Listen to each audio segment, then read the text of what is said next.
ને અત્યારે એક રામદેવજી ને એક હનુમાન અને એક મેલડી બાપુ હવે નાળિયેર માનો ને બપોર ભડાકો બોલાવે બોલો એવા જીવતા જાગતા બાપુ જો અત્યારે કોઈ દેવ હોય ને તો અત્યારે મને તો આ ત્રણ દેવ દેખાય છે. રામદેવજી મારે આ વાણી મેં કીધું ને કે હરભુજી ને હૈયે હરખ અપાર ઘોડલા ચરંતા દીઠ્યા રામા પીર ને આ ક્યારે બનેલું એની તમને થોડીક વાત કરું.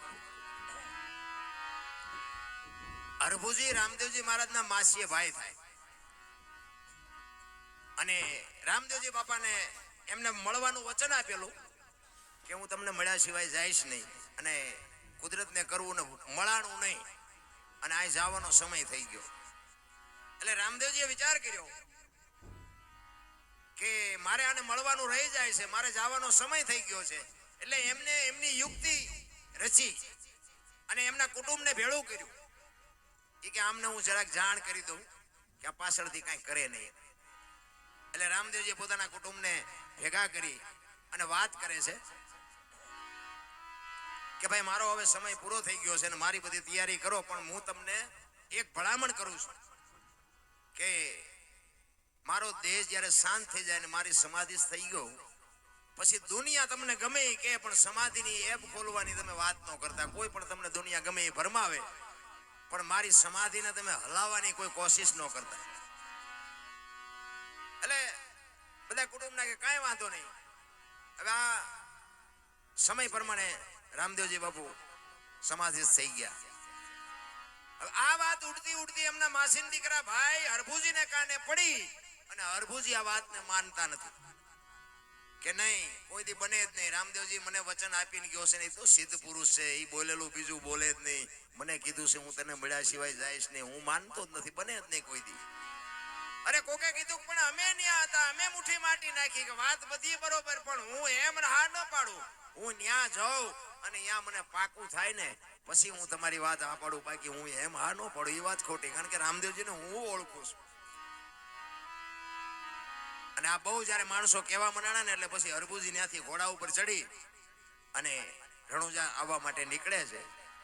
અને રણુજાના સીમાડે બાપુ રામદેવજી બાપા ના ઘોડા ચરે છે ને રામદેવજી બેઠા છે. અહીંયા બાપુ હરભુજી આ વાણી કરી કે હરભુજીને હૈયે હરખ અપાર ઘોડલા ચરંતા દીઠ્યા રામા પીરના. એમ નામ બાપુ જો ભજન બનતા હોત ને તો અત્યારે બુદ્ધિ તો આખ્યા ખટારા ભરાય એટલી બધાની છે, એમ નો આવડે. અહીંયા બે જણા હરભુજીને એમ થયું કે દુનિયા કેવી ગાંડી છે, આ રામદેવજી આ બેઠા છે મારા બેટા કે ખોટી આવી બધી વાતો કરે. રામદેવજી સમાધિ લઈ ગઈ, સમાધિ આ રામદેવજી તો હાર્યા.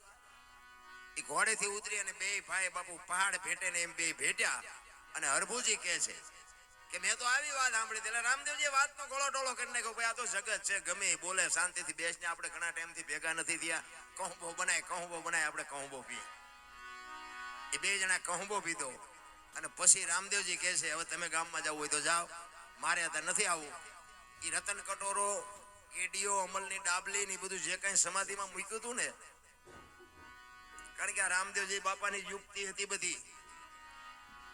અમે ભક્તિ કરતા હોય અમારી પ્રજા તો મારો નાસ્ત્રાજ વ્યવહિત કરે ને કે આ બીજા કરી જાય ને અમારી રહી જાય. આ રામદેવજી બાપાનો આવડો મોટો ઇતિહાસ છે. આખ્યાન તો તમે બધા જોતા હશો. આખ્યાનમાં બાપુ રામદેવજી બાપાના પરચા હશે, બધા બતાવે. અજમલ રાજાજી બધું સારું કામ કર્યું, બાળીનાથ બાપુએ બધું સારું કામ કર્યું, પણ એ આખ્યાનમાં બાપુ નેતલદેવનો ઇતિહાસ કેટલો છે.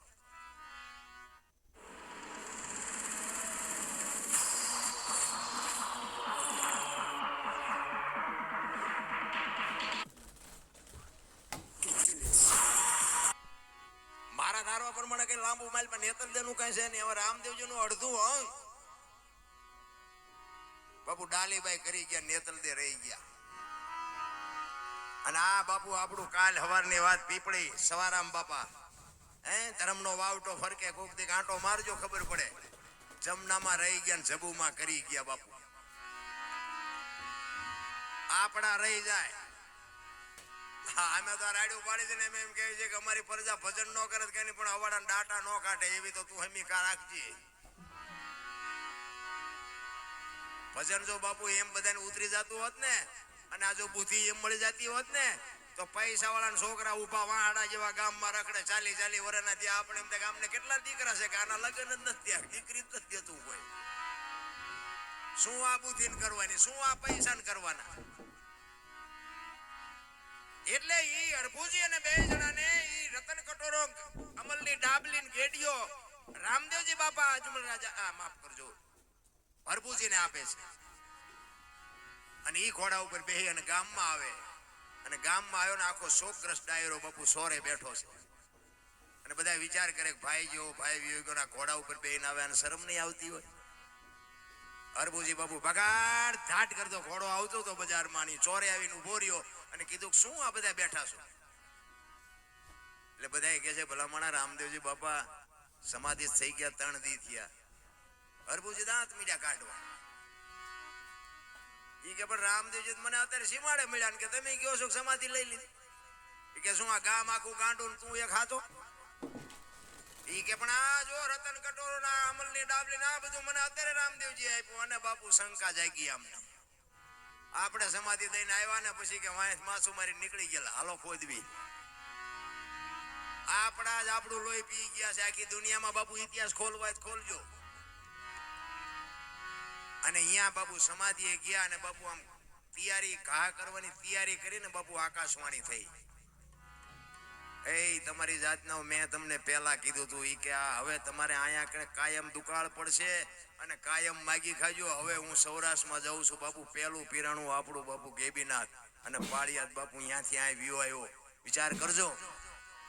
કોઈ ગામ એવું નહીં હોય કે રામદેવજીનું મંદિર ન હોય, કે રામદેવજી બાપાના વાવટા ન ફરકતા હોય, કે રામદેવજી બાપાનું મંડળ ન હોય. એવું કોઈ ગામ ન હોય. તમે આંટો તો મારી જુઓ. કેટલી એની બાપુ સુવાસ કેટલી. અને રાજસ્થાનમાં બાપુ તમે જોવો ને જીવા ન હોય તો આંટો મારજો. નકરી ધૂળ ઉડે વાતમાં કાંઈ છે નહીં. બાકી જો રામદેવજીના શબ્દો ઉપર ઉભા રહ્યા હોત ને તો આજ રાજસ્થાન હોનાનું હોત. મારા બાપ અહીંયા કોઈ દી કોઈને ભૂખ કે દુઃખ ન હોત. આજ આપણે બાપુ આપણી માથે કૃપા કેવડી. આ તમે માંડવા ઉભા એના ઉપર નક્કી નથી થતું. આપણી માથે આ વરસાદ વરે છે બાપુ. આ કૃપા કેવડી એની. હવે અહીંયા તો એની જન્મ ભૂમિકા હતી. અહીંયા એનું કુટુંબ હતું અને બધું અહીંયા હતું બાપુ. એને તો શું ઘટત એમાં શું બાકી રહે. અને જેટલી આપણી આ દેહાણ જગ્યાઓ છે ને બાપુ બધે અહીંયા પીરનો પંજો છે. એક લખવું હોય તો લખી લેજો.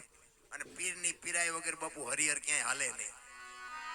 કેવડી બાપુ આ પીરની કૃપા કેવડી. કચ્છ કાઠિયાવાડ સૌરાષ્ટ્રમાં તમે જાઓ અને રામદેવજી બાપાનું બાપુ ક્યાંય મંદિર ન હોય એવો દાખલો નહીં હોય. જેમ બજરંગદાસ બાપાનું મંદિર ન હોય ને એવી રીતે બાપુ રામદેવજીનું મંદિર ન હોય એવું કોઈ દાખલો ન હોય.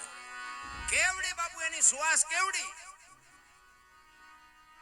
અને આ આકાશવાણી થયા પછી અરભુજીને બાપુ પછી ખબર પડી હો. અરે તારી ભલે થાય તારી. રામદેવજી તું ખરેખર વ્યાઈ ગયા તા તો મને વચન પાળવા, વચન દેવા, વચન નિભાવવા માટે મને મળ્યો. અને પછી બાપુ અરભુજી રોયો હો બાપ. અરે રો માં ભાઈ. અરે મારા બાપ હું તને ઓળખી ન હોય કે હું તારા પગ ન ચાલી કે મારા બાપ તે મને અંધારામાં રાખ્યો. પછી રોતો રોતો કહે છે કે હવે મારે તને મળવું હોય તો કે હવે સમય વિયો ગયો ભાઈ. એટલા માટે આજના સંતોય કહે છે કે તમે રામદેવજી મહારાજનો પાઠ કરો, ચોખા ઘીની જ્યોત કરો, ગુગળનો ધૂપ કરો, થોડી ધજા કરો અને 5 મારા નામના ગાણા ગૌરવજો. હું કોઈ પણ સ્વરૂપે હાજરી આપીશ. બાકી જ્યોત ઉપર ભરોસો રાખજો. બાકી હવે હું તમને ભેગો નહીં થાઉં. આ રામદેવજી બાપાનું પ્રમાણ છે. તમને ભરોસો હોય કે ન હોય, બાકી અમને ભરોસો છે કે આમાં ક્યાંક બેઠો હોય 100%. અને અમે આ એને જ સંભળાવી છો. તમને કઈ સંભળાવતા નથી. હા અમે તો એમ કહે છે કે અમે આખી રાત રાડ્યું સાંભળે, રાડ્યું પડી એકાદી અમારી રાડ સાંભળજે. બાકી અમારે તમને કઈ વેરાગ નથી લગાડવાનો. આ તો ગંગા હાલી જાય. પીવો ન પીવો તમારી મોજ. બાકી અમારે કોઈની પાસેથી કાંઈ લેવું નથી. પણ સંતો કહે છે મેં એક ઘડી આધી મેં પુણ્યાત કાંઈક કરી લેજો. બાકી માણાનો ફેરો ફોગટ નો વ્યો જાય લખી લેજો. નકાર જો કે આ બધો ડાયરો તો જાણે તો છે ને. આયા હું ઘણી વાર બધા પ્રોગ્રામ કર્યા છે ને એમાં પાછો થાનનો ખટારો મેં 20 વર્ષ આપ્યો. એટલે અનુભવ બધા કર્યા છે, થયા છે, ઝઘડા કર્યા છે, માર્યા છે, માર ખાધો છે, બધું કરી લીધું છે. અને ભજન બાપુ જ્યારે હુજે ખબર છે કોઈ આપણો ધણી ન થાય ને પછી ભજન હુજે. આ પૈસાના તમને ભલે ભજન ઉપર ગમે એટલો પ્રેમ હોય પણ આ પૈસાનો બાપુ ફુગાવો એટલો છે ને તમે ભજન નહીં કરી શકવા. એ મને ખબર છે. આ પૈસા અને ખૂટવાના નથી. પૈસા ખૂટરે જ ભજન હુજે. પૈસા તો ખૂટવાના નથી, કારણ કે માણસની માંગ જ એવી છે, રાજનીતિ હળિયા જેવા સીડ્યા છે.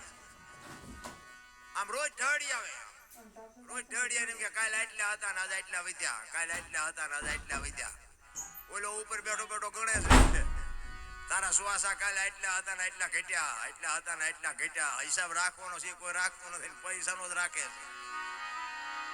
ને કે વાતમાં કાંઈ છે નહીં, હળવા ફૂલ થઈ જવાની મજા છે. માણસ જન્મે ને 2-2.5 કિલોનો હોય, 8-100 વર્ષ જીવે ને પછી મરી જાય ને શમશાનમાં હળગાવી દો ને પછી રીખ્યા ભેળી કરીને જોકો એટલે 2-2.5 કિલો થાય. આ એટલો વાંકો લોહી પીવે. વાતમાં કઈ લાંબુ છે નહીં, લાવ્યા નથી ને કઈ લઈએ નથી. તમને એક જ વાત કરું, 84 લાખ યોની છે એવું મહાપુરુષો કહે છે ને.